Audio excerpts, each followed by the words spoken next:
अभी बहुत ही ओजस्वी भाषण हमारे वरिष्ठ नेताओं का आपने सुना।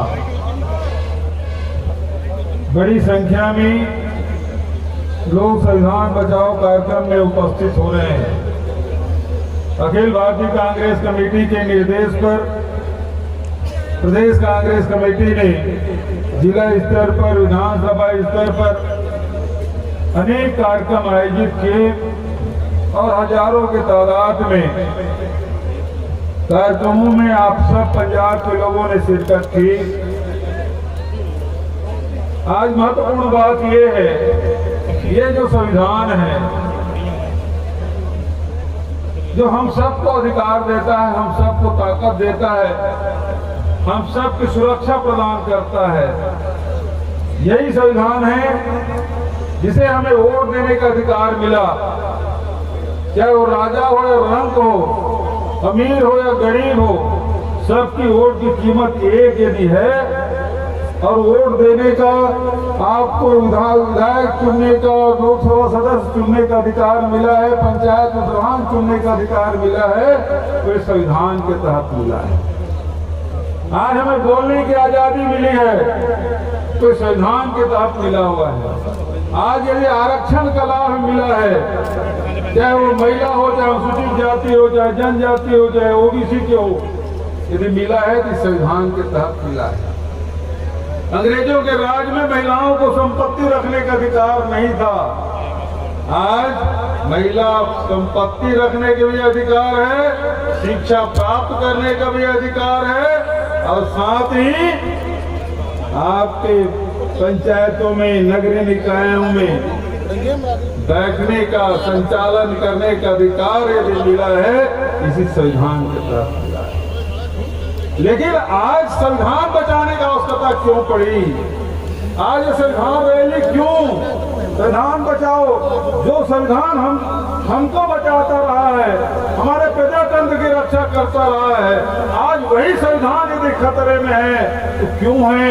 ये बात क्यों कही गई? खड़गे साहब ने बात क्यों कही? ये बात राहुल जी क्यों कह रहे हैं कि संविधान हमको बचाना है?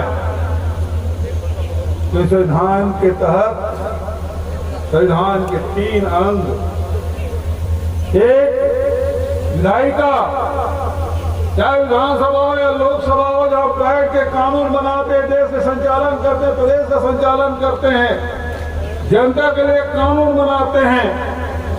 और दूसरा कार्यपालिका, जो लोकसभा विधानसभा में जो फैसले होते हैं, सत्ता पक्ष विपक्ष बैठ के जो फैसले करते हैं, उसे लागू करने का काम होता है।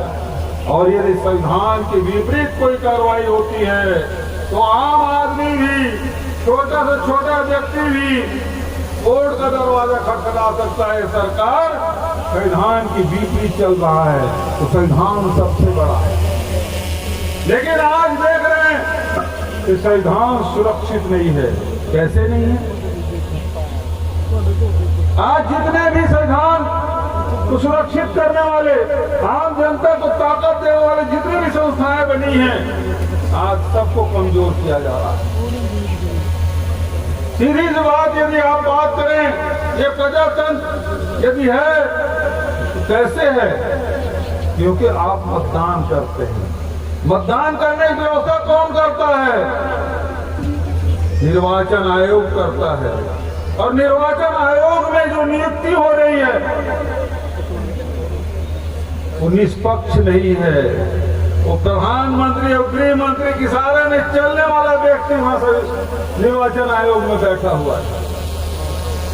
आज निर्वाचन आयोग निष्पक्ष नहीं, उस पर उंगली उठ रही है, उसकी मशीनों पे उंगली उठ रही है। जो देश ईवीएम मशीन बनाता है वो वहां मत पत्र से मतदान करा रहे हैं। और आज भारत कहता है कि ईवीएम से बढ़िया कुछ नहीं। अभी अमेरिका के जो बड़े अधिकारी हैं, एनएसए हैं, उन्होंने बयान दिया कि जब मतदान कर रहे हो उस समय हैक किया जा सकता है।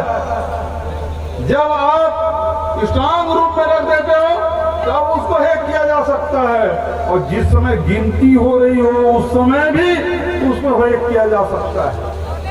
तो आज मतदान कहाँ सुरक्षित है, निष्पक्ष कहाँ है? आज जितने न्यायपालिका है उसको दबाव डाला जाता है, वो दबाव में है। छोटे छोटे मामले में आप जमानत आपको नहीं मिलती। क्यों? आज न्यायपालिका दबाव में है। जितने एजेंसियां हैं, चाहे वो ईडी हो, सीबीआई हो, आईटी हो, डीआरआई हो, एनआईए हो, जितने जांच एजेंसियां हैं वो दबाव में काम कर रही है। तो फिर संविधान कहां? संविधान सुरक्षित नहीं है। इसलिए कांग्रेस पार्टी कहती है कि संविधान को बचाना जरूरी है। हम सब संविधान को सुरक्षित रखें ताकि लोकतंत्र सुरक्षित रहे। और लोकतंत्र संविधान में जो हमको अधिकार मिला है, ये संविधान कोई 1-2 साल का नहीं, 1950 में नहीं बना है। ये संविधान हजारों साल पुराने, जो हमारे ऋषि मुनि महात्मा, जो उनकी वाणियां हैं। अभी हमारे वक्ताओं ने, नागरा साहब ने, चाहे रंधावा साहब ने, चाहे हमारे प्रधान जी ने जो बात कही, गुरु नानक देव की वाणी इस संविधान में है। क्योंकि बाबा गुरु नानक देव ने कहा कि मनुष्य में कोई भेद नहीं, हम सब एक समान। समानता की बात, समरसता की बात, भाईचारे की बात,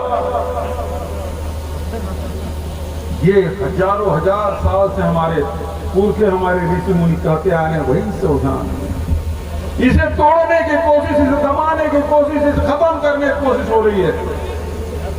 इसके लिए हमको एकजुट होना पड़ेगा। और इसके लिए कांग्रेस पार्टी हमेशा आवाज बुलंद की है। आम जनता के लिए, देश के लिए, प्रजातंत्र के लिए अनेक कुर्बानियां दी है। कांग्रेस के नेताओं ने आजादी की लड़ाई में क्या भूमिका रही, पूरे देश के नेताओं के, महात्मा गांधी से लेकर सारे लोगों के। पंजाब इससे पीछे नहीं रहा। आजादी की लड़ाई में सर्वाधिक भूमिका पंजाब की रही है। पंजाब के नेताओं को, पुरखों को नमन करता हूं। उन्होंने संघर्ष किया, बंटवारे का दंश झेला है। पंजाब की धरती ने अनेक आजादी के बनाए रखने के लिए कुर्बानियां दी है। ये धरती उसका गवाह है।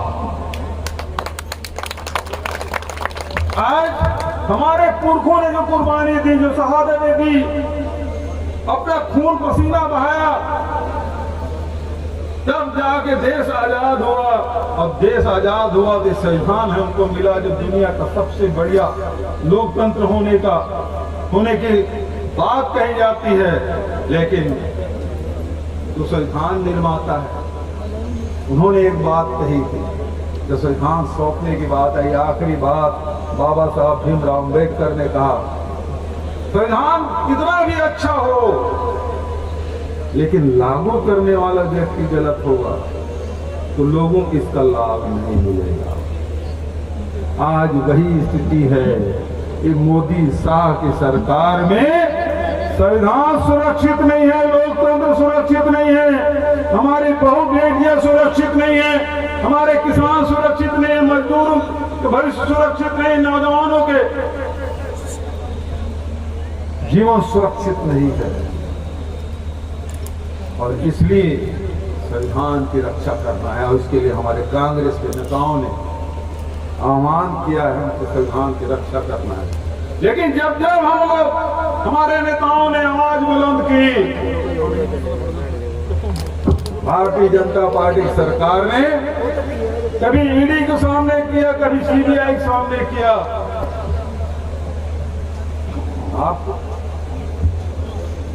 आपको याद है, राहुल जी भारत जोड़ो यात्रा निकाले, न्याय यात्रा उन्होंने निकाली, उसके खिलाफ क्या किया? नेशनल हेराल्ड, वो पेपर जिसकी स्थापना पंडित जवाहरलाल नेहरू ने, रफी अहमद किदवई ने, पंत ने की, लखनऊ में स्थापना, तो उसकी एक शाखा आपके पंचकुला में भी है। नेशनल हेराल्ड तो देश की आज़ादी की लड़ाई में महत्वपूर्ण भूमिका रही। 1940 में अंग्रेजों ने प्रतिबंध लगाया, 3 साल तक प्रतिबंध रहा, लेकिन झुके नहीं।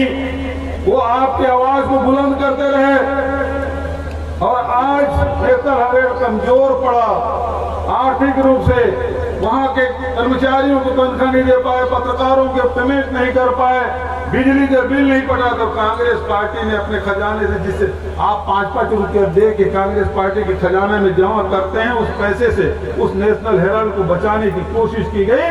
और आज हम पे आरोप लगाते हैं, सोनिया गांधी राहुल गांधी पे आरोप लगा रहे, क्यों? पैसा हड़पना चाहते हैं।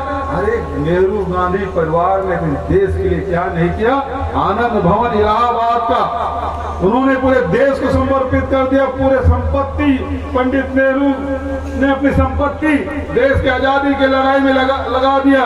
जिन्होंने पूरे देश को परिवार कितनी कुर्बानियां दी, और आज उसे संपत्ति की बात करते हैं। राहुल गांधी को की सदस्यता रद्द कर दी, उसके बंगला खाली करा दिया गया।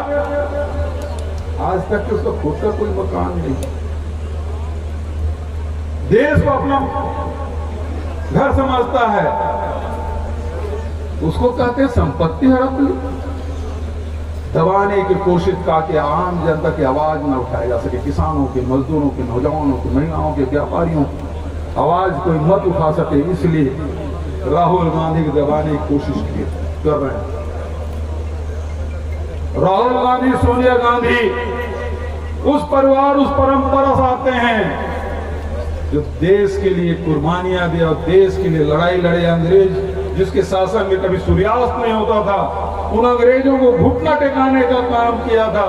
और हम पहले लड़े थे गोरों से, अब लड़ेंगे चोरों से। इनसे क्या डरेंगे हम लोग? इंडियन नेशनल कांग्रेस जिंदाबाद। आज अभी जिस प्रकार से राजा बड़ी ने कहा कि छत्तीसगढ़ में 600 छापे पड़े, पंजाब के प्रभारी बनने के बाद 100 हो ही गए। अभी 8 दिन पहले 55 छापे पड़े। पंजाब के प्रभारी बनने के महीने दिन के भीतर में 15 दिन में 2 छापे, ईडी और सीबीआई के। मेरी पत्नी ने कहा कि सारे एजेंसी आजाद एक साथ आ जाओ, बार बार वही चीज ले खोजते हो, उससे अच्छा सब लोग एक साथ आ जाओ, सबको कागज वही मिलना। हम किसान हैं, किसान घर में क्या मिलेगा? जमीन के कागजात मिलेंगे, उसके अलावा और क्या मिलेगा? उसी बात को जांच कर परेशान करने की कोशिश। जब मेरा नेता राहुल गांधी नहीं डरते इनसे, तो भूपेश बघेल को भी कितने दबाने की कोशिश करो, डरेंगे नहीं।